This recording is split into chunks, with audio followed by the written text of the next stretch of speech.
इसमें 9 या 10 को जो भी मुस्लिम धर्मगुरु घोषित करेंगे उस दिन उनकी बकरीद का कार्यक्रम संपन्न होगा पूरे प्रदेश के अंदर।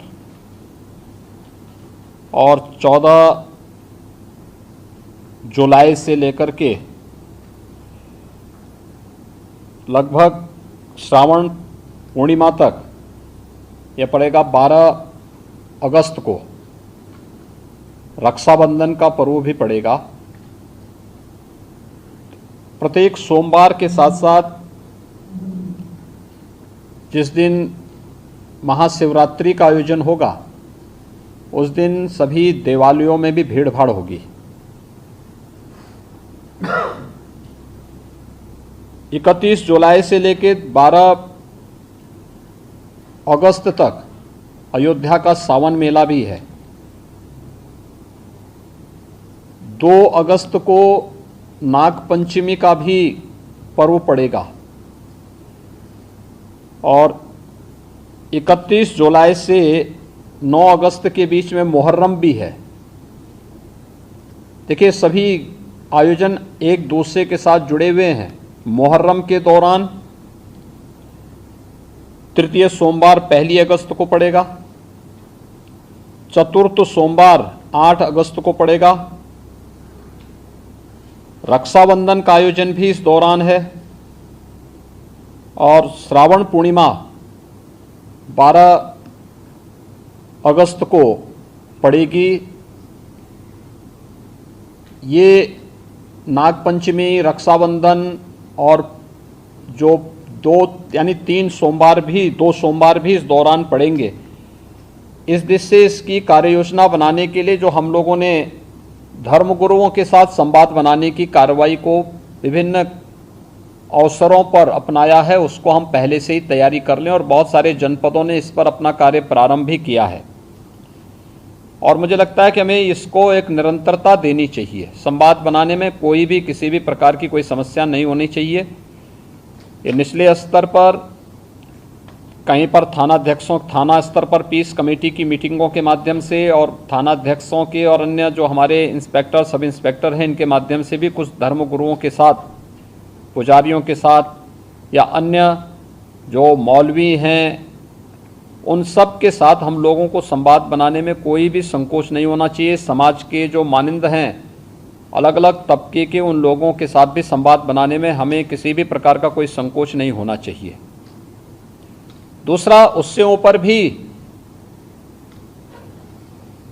जो हमारा सर्किल है या ज्वाइंट मजिस्ट्रेट हैं उनके माध्यम से भी, या जो उप जिलाधिकारीगण हैं, ये लोग भी संवाद बनाएं, अच्छा होगा। अलग अलग धर्मगुरुओं के साथ, समाज के मानिंदों के साथ में, जिनकी समाज में अपनी एक पकड़ होती है, जनप्रतिनिधियों के साथ संवाद बनाना, उनकी गतिविधियों पर भी निगाह रखना, नज़र रखना।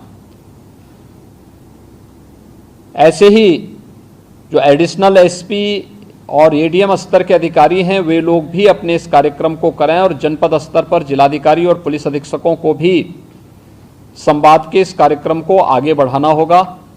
यह सुनिश्चित करें, क्योंकि ये सारे कार्यक्रम पड़ेंगे और 15 अगस्त को स्वतंत्रता दिवस का कार्यक्रम भी होगा, क्योंकि अमृत महोत्सव है आज़ादी का, तो इस अवसर पर कुछ विशेष आयोजन होंगे। उन आयोजनों के साथ पूरा प्रदेश जुड़ेगा। तो जितने भी ऐसे तत्व हैं जो एंटी सोशल हैं, एंटी नेशनल हैं, वे कुछ न कुछ गड़बड़ी करने का प्रयास करेंगे, माहौल को खराब करने का प्रयास करेंगे। इसलिए सतर्कता और सावधानी, इसके लिए संवाद हमारा महत्वपूर्ण है और संवाद के माध्यम से इसके समाधान का रास्ता निकालना, इसकी समीक्षा रेंज स्तर पर, कमिश्नरी स्तर पर, जोन स्तर पर निरंतर होती रहे। पर्व और त्योहार कोई भी हो, शासन की जिम्मेदारी बनती है वहां पर सुविधा देना और सुरक्षा का बेहतर माहौल देना। कोई भी पर्व और त्योहार हो, परंपरागत तरीके से हो, परंपरा से हटकर कुछ भी हम न होने दें। आयोजकों के नाम नोट करें, आयोजकों से हम लोग एप्लीकेशन जरूर लें और उनसे सुनिश्चित जरूर कराएं। हमने गृह विभाग को भी मैंने एक परफॉर्मा उपलब्ध करवाया था कि उसे हर एक जनपद में उपलब्ध कराएं और उसी के माध्यम से अनुमति भी सुनिश्चित कराएं। शर्तें जोड़िए उसमें कि वह कहीं भी शांति को भंग करने वाली व्यवस्था, कोई भी ऐसा बयान नहीं देंगे, कोई भी ऐसा कार्य नहीं करेंगे जिससे शांति व्यवस्था भंग होती हो, या किसी जाति, मत, मजहब, वर्ग, संप्रदाय या किसी भी अन्य उसकी भावनाएं आहत होती हैं, कोई भी इस प्रकार की बयानबाजी न हो। इस पर ध्यान देने के लिए हमें जहां व्यवस्था बनानी पड़ेगी, वहीं साथ ही साथ हम इस बात को सुनिश्चित करेंगे बकरीद के लिए मुस्लिम धर्मगुरुओं के साथ और इस आयोजन के साथ जुड़े हुए जितने भी लोग होंगे उन सभी के साथ हमें संवाद बनाना होगा। कावड़ यात्रा के लिए भी हमें कावड़ संघों के साथ, कावड़ संघ हैं बने हुए हर एक जगह, उनसे भी संवाद बनाना पड़ेगा। अगर हम उसी स्तर पर संवाद बनाएंगे तो बाद में जब भीड़ इकट्ठी होती है तो उस समय समस्या नहीं खड़ी होती है, तब ये कार्यक्रम एक रूटीन का हिस्सा बन जाता है, फिर उसमें कोई समस्या पैदा नहीं होती है। इसलिए उन सभी चीजों को हमें पहले से ही एक संवाद बनाकर करना होगा। मुहर्रम के अवसर पर भी मुहर्रम से जुड़े हुए जो अलग अलग ताजिया लेकर के जाते हैं उनके साथ पहले से संवाद होना चाहिए। कहीं भी कावड़ यात्रियों का और मुहर्रम के जुलूस आपस में टकराने की नौबत ना आने पाए, इसके लिए पहले से रूट तैयार कर लेना, पहले से सुनिश्चित करना कि किसी की भावनाएं आहत भी न हो और दोनों कार्यक्रम संपन्न हो जाएं, परंपरा का उल्लंघन भी कहीं न हो, इस बात को सुनिश्चित करेंगे और इस पर हम लोग पहले से ही ध्यान देंगे जिससे कहीं भी कोई बात न हो। दूसरा, नगर विकास के द्वारा और पंचायती राज विभाग के द्वारा स्वच्छता को, सैनिटाइजेशन को जहां प्राथमिकता के आधार पर आगे बढ़ाना होगा, वैसे भी संचारी रोग नियंत्रण का एक कार्यक्रम 1 जुलाई से चल रहा है। स्वच्छता, सैनिटाइजेशन उसका प्रमुख पार्ट है। इसको हम विशेष रूप से एक अभियान के रूप में लें। बकरीद के दिन कुर्बानी जहां होगी वह सार्वजनिक स्थल नहीं होगा, जो निर्धारित स्थल और पहले से चली आ रही वहीं पर होगा।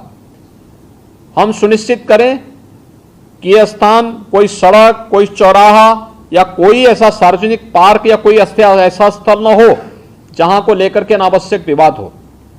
और कुर्बानी के बाद जो भी वहां पर सॉलिड वेस्ट पड़ा हो उन सबको निस्तारण करने की भी व्यवस्था की जानी चाहिए, चाहे वह आयोजक करें, चाहे वह नगर निकाय या पंचायती राज विभाग से जुड़े हुए लोग करें। इस व्यवस्था को पहले से सुनिश्चित होना चाहिए कि कुर्बानी के तत्काल बाद उसकी सफाई की व्यवस्था भी हो जाए जिससे गंदगी न होने पाए। और वह जो सॉलिड वेस्ट आप डालेंगे वह एक ऐसी जगह रखना चाहिए जहां बस्ती से दूर हो, नहीं तो बहुत तेज बदबू करेगा। उसके बाद तमाम प्रकार की बीमारियां और अन्य संक्रामक बीमारियां वहां पर होने के खतरे होते हैं। इन चीजों को सुनिश्चित करेंगे। उसको पानी में बहाएंगे भी नहीं, ये भी सुनिश्चित करेंगे। इंडिया प्लस न्यूज, सिर्फ वही जो सही।